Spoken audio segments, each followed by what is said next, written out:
இந்த உலகத்தில் நம்ம என்ன செஞ்சாலும் சரிங்க, அது நல்லதாக இருக்கலாம் இல்லை கெட்டதாக இருக்கலாம்.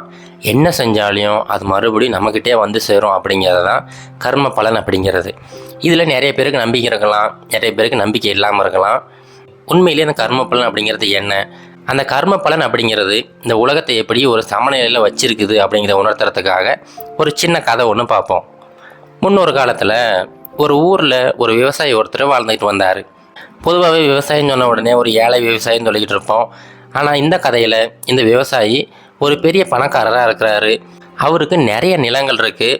அந்த நிலத்துலேருந்து நிறைய வருமானம் வந்துக்கிட்டே இருக்குது. அவர் ஒரு பெரிய மாளிகை மாதிரி ஒரு வீட்டில் ரொம்ப மகிழ்ச்சியாக வாழ்ந்துக்கிட்டு இருக்கிறாரு. அவர்கிட்ட இருக்கிற பணத்தை யாராவது கடன் வந்து கேட்டாங்கன்னா அவங்களுக்கு கொடுத்து உதவுவார். இது ஒரு நல்ல விஷயமா அவர் தினம் செஞ்சுக்கிட்டே இருப்பார். இப்போ என்னென்னா, இவர் பணம் கொடுக்கும்போது ஒரு முக்கியமான ஒரு விஷயத்தை அவங்கக்கிட்ட கேட்பார். யாராவது பணம் வாங்கிட்டு போகும்போது, இங்கே பாருப்பா, நீ இந்த பணத்தை எப்போ திரும்ப கொடுப்ப, இந்த ஜென்மத்திலே கொடுத்துருவியா இல்லை அடுத்த ஜென்மத்திலாம் கொடுப்பியா அப்படிங்கிற மாதிரி ஒரு வித்தியாசமான ஒரு கேள்வியை அந்த மனிதர்கள்கிட்ட இவர் கேட்பார்.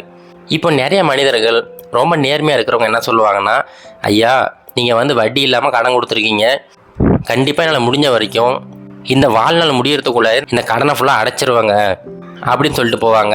ஆனால் ஒரு சிலர் என்ன யோசிப்பாங்கன்னா, சரி அவர் கேட்குற கேள்விக்கு அந்த இரண்டாவது பேரை சொல்லி பார்ப்போம் அப்படிங்கிற மாதிரி, ஐயா நான் வந்து இந்த ஜென்மத்தில் எனக்கு கடனை கொடுக்க முடியாது, நான் வந்து அடுத்த ஜென்மத்தில் தான் கொடுப்பேன் அப்படின்னு சொல்லிட்டு ஒரு சிலர் சொல்லிவிட்டு அந்த மனிதரை ஏமாத்திட்டு தான் நினச்சி அந்த பணத்தை எடுத்துகிட்டு அப்படியே போயிடுவாங்க. ஆனால் ஒவ்வொருத்தரோட பேருமே ஒரு புக்கில் எழுதிக்கிட்டு அவங்க என்ன சொல்கிறாங்க அப்படிங்கிறத ஒரு கணக்கரை வச்சு தினம் எழுதிக்கிட்டே வந்தார். இப்போது இவர் இந்த மாதிரி பணம் கொடுக்குறாரு அப்படிங்கிற விஷயம் அங்கே இருக்கிற எல்லா மக்களுக்குமே பரவிடுச்சு. இதனால் தினம் நிறைய மக்கள் இவர்கிட்ட கடன் கேட்டு வந்துக்கிட்டே இருந்தாங்க. அதில் ஒரு சிலர் பார்த்தீங்கன்னா இவரை ஏமாற்றணும் அப்படிங்கிற ஒரே நோக்கத்தோடையே, ஐயா இந்த ஜென்மத்தில் என்னால் கொடுக்க முடியாது, அடுத்த ஜென்மத்தில் கொடுக்குறேன் அப்படின்னு சொல்லிட்டு அந்த காசை வாங்கிட்டு அப்படியே எஸ்கேப் ஆகிடுவாங்க. இப்போ அந்த ஊரில் இருந்த ஒரு திருடன் என்ன பண்ணுறாருன்னா, இந்த மாதிரி இந்த மனிதர் கடன் கொடுக்குறாரு அப்படிங்கிறத தெரிஞ்சுக்கிட்டாரு. அப்போது இவர் நிறைய பேருக்கு கடன் கொடுக்குறாரு அப்படின்னா அவர் பீரோவில் ஏகப்பட்ட பணம் வச்சுருப்பார். முதல்ல அந்த பீரோ எங்கே இருக்குன்னு தேடி பார்க்கணும் அப்படின்னு சொல்லிட்டு ஒரு முடிவுக்கு வராரு. உடனே இவராகவே ஒரு பிளான் போடுறாரு. கடன் கேட்குற மாதிரி அங்கே போவோம், கண்டிப்பாக காசு எடுக்கிறதுக்கு அந்த பீரோ திறந்து எடுத்து ஆகணும், அப்போ நம்ம கண்டுபிடிச்சிக்கலாம் அந்த பீரோ எங்கே இருக்குது அப்படின்னு சொல்லிட்டு அப்படிங்கிற எண்ணத்தோடையே இந்த விவசாயிக்கிட்ட கடன் கேட்குறதுக்காக வராரு. ஐயா எனக்கு ரொம்ப அவசரமாக கொஞ்சம் காசு தேவைப்படுது, கொடுத்து உதவி பண்ணுங்க அப்படின்னு சொல்லிட்டு கொஞ்சம் பணத்தை கேட்குறாரு. உடனே இந்த மனிதருமே அந்த கணக்கர்கிட்ட எவ்வளோ பணம் வேணும் அப்படின்னு சொல்லிட்டு எடுத்துகிட்டு வர சொல்கிறாரு. அந்த கணக்கர் அப்படியே நடந்து போய் பக்கத்து ரூமில் இருக்கிற பீரோவிலிருந்து கொஞ்சம் பணத்தை எடுத்துகிட்டு வராரு. இப்போ இந்த திருடன் அந்த பீரோ எங்கே இருக்குது அப்படிங்கிறத பக்காவாக நோட் பண்ணிக்கிட்டான். உடனே பணத்தை வாங்கிக்கிட்டான். இப்போ அந்த விவசாயி கேட்குறாரு, நீ எப்படிப்பா பணத்தை வந்து இந்த ஜென்மத்திலே கொடுத்துருவியா இல்லை அடுத்த ஜென்மத்தில் தான் கொடுப்பியா அப்படின்னு சொல்லிட்டு கேட்குறாரு. உடனே அந்த திருடன் திரிச்சிக்கிட்டு, ஐயா இந்த ஜென்மத்தில் இல்லைங்க, நான் வந்து அடுத்த ஜென்மத்தில் கொடுத்துட்றேன் அப்படின்னு சொல்லிட்டு ஒரு மாதிரி ஏளனமாக சிரிச்சுக்கிட்டே அங்கேருந்து போயிடுறான். இப்போ அடுத்த நாள் இரவு எல்லோரும் தூங்கியிருப்பாங்க அப்படிங்கிற நம்பிக்கையில் இந்த திருடன் அந்த மொத்த பணத்தையும் திருடிட்டு போயிடலாம் அப்படின்னு சொல்லிட்டு இவருடைய வீட்டுக்குள்ளே நுழைஞ்சிட்டான். ஆனால் என்ன அதிர்ச்சின்னா, அங்கே யாருமே தூங்கவே இல்லை, நிறைய பேர் வேலை செஞ்சுக்கிட்டே இருக்காங்க. அந்த விவசாயியுமே அங்கங்கே நடந்துக்கிட்டே இருக்கிறாரு. எல்லா விளக்குகளும் எரிஞ்சிக்கிட்டே இருக்குது. அதை பார்த்த உடனே ரொம்ப ஷாக் ஆகிட்டான்.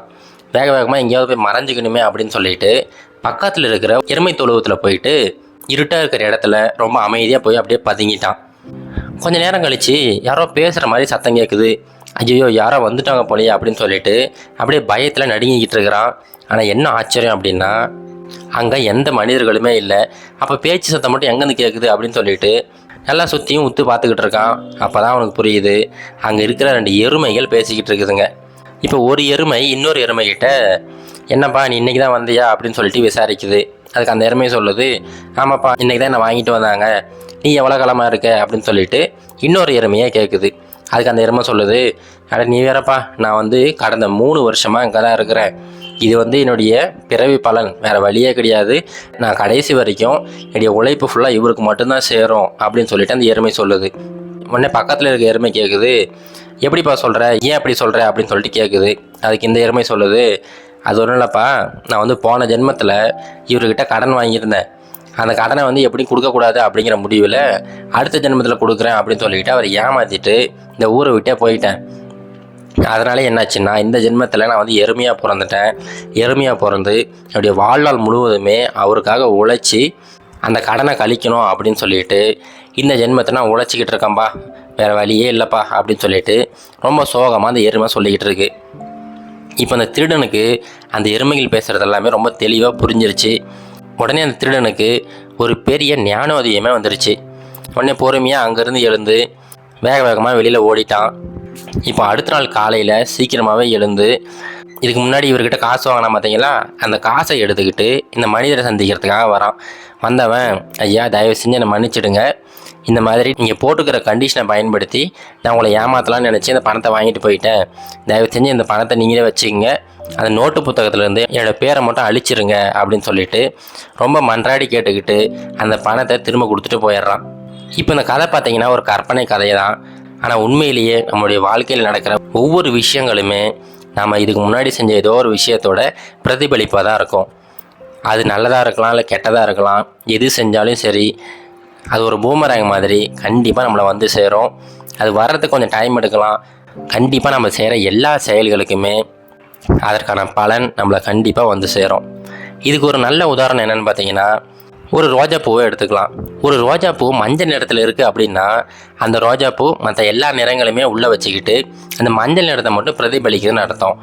அதுபோல் தான் நம்மளுடைய வாழ்க்கையிலுமே நம்ம செய்கிற அந்த விஷயங்கள் மட்டும்தான் இந்த உலகத்துக்கு பிரதிபலிக்கும். அதே மாதிரி இந்த உலகமுமே நம்ம என்ன செஞ்சாலையும் அது அப்படியே கண்ணாடி மாதிரி நமக்கு திரும்ப பிரதிபலிக்க ஆரம்பிச்சிடும். இதை உணர்ந்தவங்க கண்டிப்பாக அவங்க வாழ்க்கையில் யாருக்குமே கெடுதல் நினைக்க மாட்டாங்க. ஏன்னா மற்றவங்களுக்கு கெடுதல் நினச்சி அதன் மூலமாக நம்ம ஏதாவது ஒரு விஷயத்தை சாதித்தோம் அப்படின்னா கண்டிப்பாக காலப்போக்கு ஏதாவது ஒரு விதத்தில் நமக்குமே அந்த கெடுதல் வந்து சேரும். அதனால் இதை மட்டும் ஞாபகம் வச்சுங்க. இந்த கர்ம பலன் அப்படிங்கிற ஒரு விஷயம் தான் அந்த உலகத்தை சமநிலையில் வச்சுருக்கு. அதனால் எப்போவுமே யாருக்குமே கெடுதல் நினைக்காதீங்க. நீங்கள் என்ன செஞ்சாலையும் அது உங்களை நோக்கி திரும்ப வந்துக்கிட்டே இருக்குது அப்படிங்கிறத என்றைக்குமே மறக்காதீங்க. இது கரேஜ் டு ஆக்ட் மோட்டிவேஷன் கதைகள்.